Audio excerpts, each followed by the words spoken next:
আমরা তো মনে করছিলাম মরেই যাবে, আশা ভরসা ছেড়ে দিছি। আপনারা আশা ছেড়ে দিয়েছেন যে মারা যাবে। মনে করেন কিছু খাইতে পারে না, পেট ব্যথা ব্যথা করে পেট ফুলা। এরকম ভাবে 21 সালের মার্চ মাসে প্রথম ক্যান্সার করলে ওভারি ক্যান্সার, এটা লাস্ট স্টেজে ধরা পড়ে। দুইটা কেমো দেওয়ার পরে রেজাল্ট বেশি একটা ভালো ইয়ে আসে নাই। যে কত টাকা খরচ গেছিল আপনার?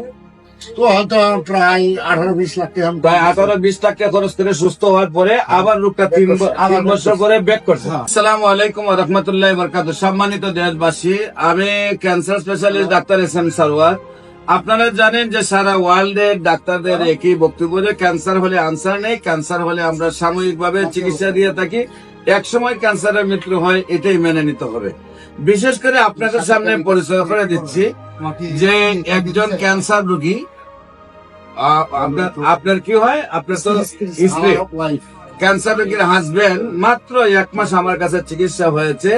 আমরা তার কাছ থেকে বিস্তারিত জানবো যে উনি অ্যালোপ্যাথিক চিকিৎসা করতে করতে প্রায় 20 লক্ষ টাকার ঊর্ধ্বে খরচ করেও ওনার একেবারে পেটটা এমন অবস্থায় গেছে যে পেট ফাটে ফাটে অবস্থা, কোন চিকিৎসা যখন নাই তখন ঠিক উনি আমার কাছে আসছেন। কিভাবে চিকিৎসা হয়েছে, কিভাবে আমরা সুস্থ হয়েছেন, আমরা ওনার কাছে একটু জানবো। আপনার নাম? আমার নাম হুমায়ুন কবির। আপনার পিতার নাম? ডাক্তার আজিজুল হক। আপনার বাবা ছিলেন ডাক্তার? ডাক্তার ছিল। আপনার মায়ের নাম? আমার মার নাম হলো না শামসুন নাহার। শামসুন নাহার। যিনি অসুস্থ রোগী আপনার চিকিৎসা করেছে, উনি আপনার কি হয়? ওয়াইফ হয়। আপনার ওয়াইফের নাম কি? শেফালি। আপনার আমার নাম হুমায়ুন কবির। আমার ওয়াইফের নাম শেফালি। আপনি ক্যান্সার আক্রান্ত হওয়ার আগে ডাক্তারের কাছে কেন গিয়েছিলেন, মানে রিপোর্ট হওয়ার আগে? না, আপনি পুরো হিস্ট্রিটা একটু বলেন। পুরো হিস্ট্রিটা বলবো। মনে করেন কিছু খাইতে পারে না, পেট ব্যথা ব্যথা করে পেট ফুলা।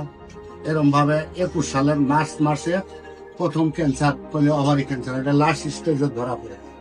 ওভারি ক্যান্সার লাস্ট স্টেজে ধরা পড়ে রিপোর্ট করার আগে? রিপোর্ট করার পরে? আপনি রিপোর্ট করার আগে ডাক্তারের কাছে কেন গেছেন? খাবারের মানে রুচি হয় না, এটার জন্য আল্ট্রাসাউন্ড করছি, বিভিন্ন পরীক্ষা এরপর টেস্ট করছেন। টেস্ট করার পরে ধরা পড়ছে কত সালে? 21 সালে। 21 সালে ধরা পড়ছে ওনার ক্যান্সার। 3.5 বছর ভালো ছিল, এরপরে আবার এই যে ব্যাক করছে। আবার ব্যাক করছে। আপনি এই পর্যন্ত কোথায় কোথায় মাসে ব্যাক করছে? আপনি কোথায় কোথায় চিকিৎসা করছেন? স্কোয়ারে করছি ডাক্তার সেলিম রাজাক দিয়া। আচ্ছা, ওটা আরো বেশি দিন ভালো থাকার কথা ছিল, কিন্তু তাড়াতাড়ি ব্যাক করছি। 3.5 বছর, 7 বছর আগে ব্যাক করে হয়তো কি হয়েছে না হয়েছে, পরে আর ওই ডাক্তারের কাছে যাই না। এইবার মনে করো পেটে পানি আইলো, কি করি ওই মরে যাওয়া অবস্থা। পরে যাইয়া একটা কেমো দিলাম, তারপরে সন্ধান পাইলাম। কেমোটা কোথায় গিয়েছেন? লেবেডে। হ্যাঁ, তারপরে আমরা সন্ধান পাইলাম, সন্ধান পাই তারপরে আসলাম। আসিয়া মনে করেন যে 2টা কেমো দেওয়ার পরে রেজাল্ট বেশি একটা ভালো ইয়ে আসে নাই। যে পরে মাঝখানে আমরা ওষুধটা খাওয়াইয়া মনে করেন আমরা কিভাবে কি হয়েছে আলহামদুলিল্লাহ। মানে প্রথম আপনি 21 সালে ক্যান্সার আক্রান্ত হয়েছে, চিকিৎসা করে সুস্থ হয়েছে। 3.5 বছর ভালো ছিল। 3.5 বছর সুস্থ হয়েছেন। 3.5 বছর সুস্থতার আগে যে আপনি চিকিৎসা খরচ করেন, কত টাকা খরচ গেছিল আপনার? তো হয়তো প্রায় 18-20 লাখ টাকা। প্রায় 18-20 লাখ টাকা খরচ করে সুস্থ হওয়ার পরে আবার রোগটা 3 বছর পরে ব্যাক করছে। ব্যাক করার পরে আবার আপনি গেছেন, কেমো দিয়েছেন। কেমো 2টা দেওয়ার পরে কোনো রেজাল্ট আপনি পান না। তারপরে আসছেন আমার কাছে, একটা দেওয়ার পরে আপনার কাছে আসছেন, তারপরে ওষুধ দিচ্ছেন। ওষুধ কতদিন নিয়েছেন আমার কাছ থেকে? 1 মাস। অনলি 1 মাস। এখন রোগীর কি অবস্থা?